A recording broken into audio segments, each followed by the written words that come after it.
Rachel was only 12 when she first saw the darkness in her own home. Her father, Edward, a small-town landowner hungry for wealth, performed a black magic ritual one night in the basement.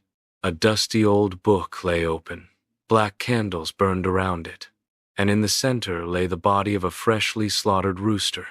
Edward cut his own finger and let the blood drip onto the book, but secretly he cut Rachel's hand too, mixing in a single drop of her blood. The instant her blood touched the floor, the entire mansion shuddered. Candles died. A sound like a snake slithering echoed in the dark. From the shadows emerged a tall, thin shape, its body inhuman, claws long, bones twisted, and only two glowing red eyes. The demon stepped toward Rachel, freezing her soul, and rasped, "You have called me. Now you all belong to me. And you, little girl, you are more than prey. You are my passage." Edward broke the ritual, shouting, "No, take only me." But the demon laughed and vanished. From that night on, one man disappeared every year. Rachel dreamed of those red eyes night after night. Fear and death wrapped around her. She had escaped once, but the demon had promised to return. 10 years later, Rachel, now 22 and a college student, lived far from her old home. One night, as she slept in her dorm, the air suddenly stilled. The fan stopped. A harsh, scratching metal tearing stone came from the window. Heart racing, she slowly opened it. Nothing outside. Then, for an instant, two red eyes flared.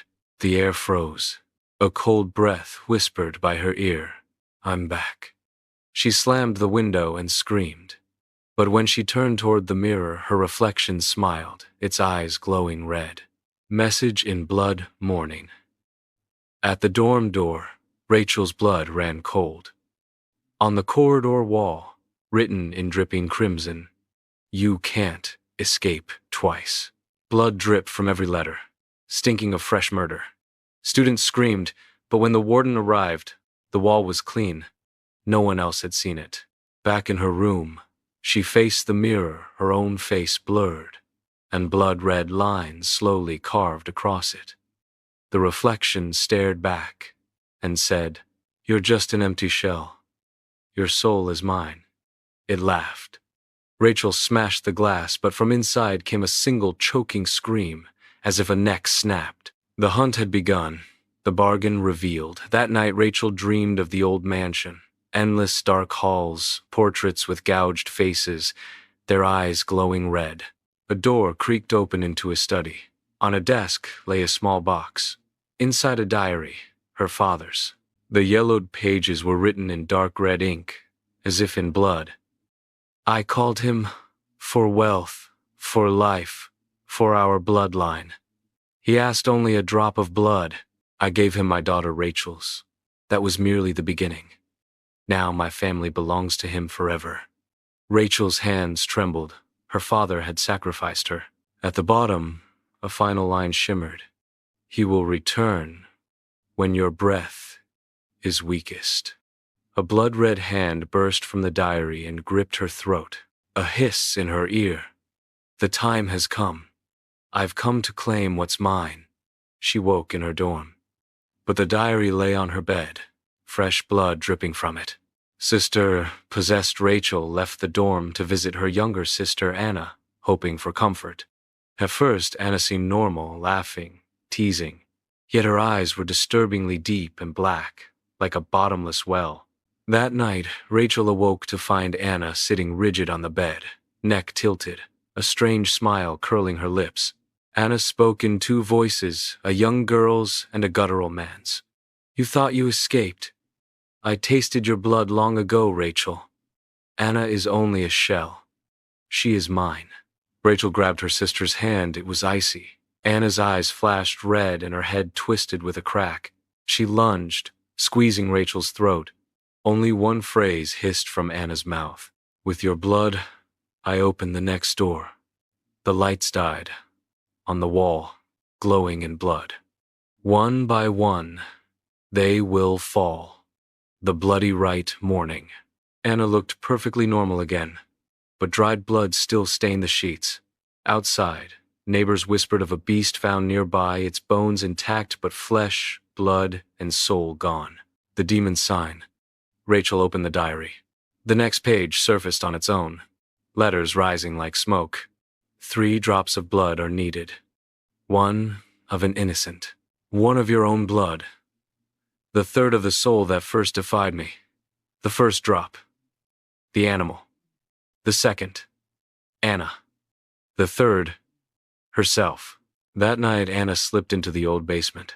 Rachel followed. A circle of earth, black candles blazing. Anna sliced her own arm, smiling as blood dripped, the circle glowing red. A whisper thundered. 2nd drop claimed? Only you remain, Rachel. On the wall, her name carved itself in wet crimson. Rachel tried to burn the diary. The pages would not catch. She shut it and saw an ancient mirror in the corner. Its surface rippled and showed her face, but pale, bloated, eyes hollow, blood dripping from the lips. The reflection spoke. You cannot fight me, Rachel. You are the vessel through which I walk this world. Your soul is already dead. The corpse double stepped out of the glass, grabbed her hair, and whispered, The final drop is yours. Rachel hurled a candle. The mirror shattered, yet every shard showed countless dead versions of her, all chanting, Welcome back, Rachel, to hell. Darkness swallowed the room. Only a single door glowed, leading to the demon's realm. Gate of hell. The shining door creaked open. Scarlet firelight spilled out, a death-cold wind striking her face. Steps descended into a cavern of living flesh, walls bleeding. From below rose the screams of the damned. A river of fire churned with burning corpses still alive, still screaming. On the far side sat a throne. Upon it, a shadow king with blazing red eyes. He rose slowly. I have returned. The sacrifice your father left unfinished. You will complete it.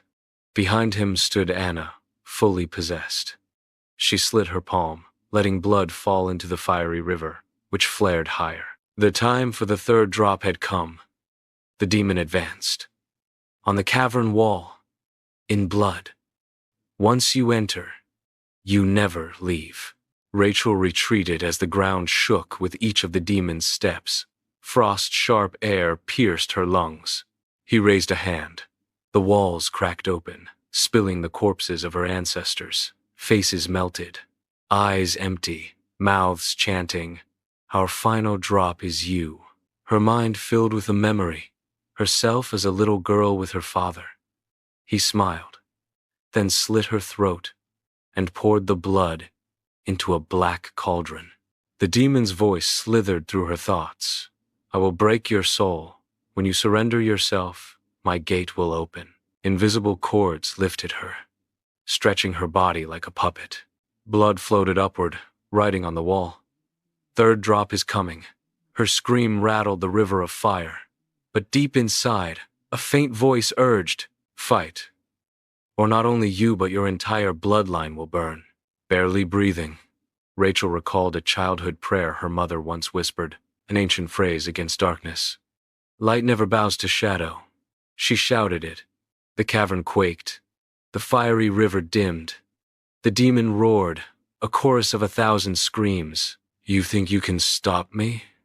He revealed his true form, a monstrous body of human bones, spewing smoke and flame. Every step sent the burning river surging. Rachel seized a broken iron chain, cut her palm, soaked the chain in her blood, and struck. The demon convulsed. The chamber screamed. Anna collapsed, the dark force leaking from her, but the demon raised a claw and lifted Rachel once more. Your blood is my gateway. Tonight you are mine. With all her strength, she drove the chain into his blazing eyes. He shrieked and fell into the river. From the flames rose another light, a black door slowly opening, etched with the aftermath. The black door yawned wide.